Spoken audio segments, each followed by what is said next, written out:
Breaking news right now in Queen City News. Charlotte Mecklenburg police officers now on the scene of a deadly homicide in southwest Charlotte. Another person was also shot tonight at the scene. Let's get right out to Queen City News anchor Morgan Francis, who is live there. And Morgan, what do we know so far?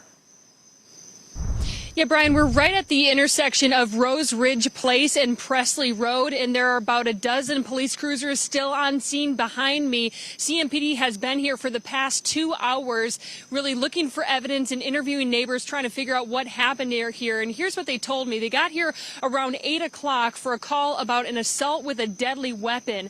And when they got here, they found 2 men, one of them dead from a gunshot wound, and the other was still alive, but just barely. That person is in the hospital tonight with critical injuries.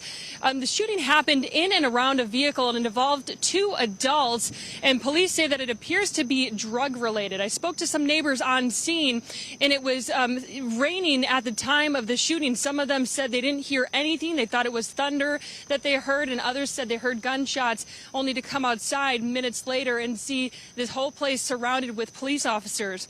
I spoke to a CMPD major. He said it's really been a tough week for gun violence. Says it affects our city and is a huge concern for police, the chief, city leaders, and the community.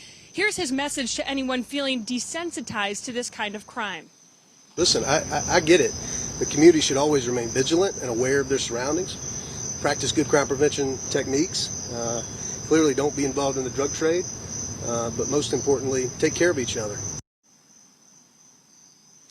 So rain was an issue earlier when they were trying to collect evidence. You can see we're going on 2 hours now with police officers still on scene gathering that evidence. We asked them if they're looking for a suspect tonight or if this shooting just involved those 2 male adults. They said at this point they're just not sure. Reporting live in South Charlotte, I'm Morgan Francis, Queen City News. Morgan, thank you for that. Well, this is the latest shooting in the Queen City in just the last few days. Queen City News will, of course, continue to stay on top of this story and more, both on air and online. You can follow us at qcnews.com.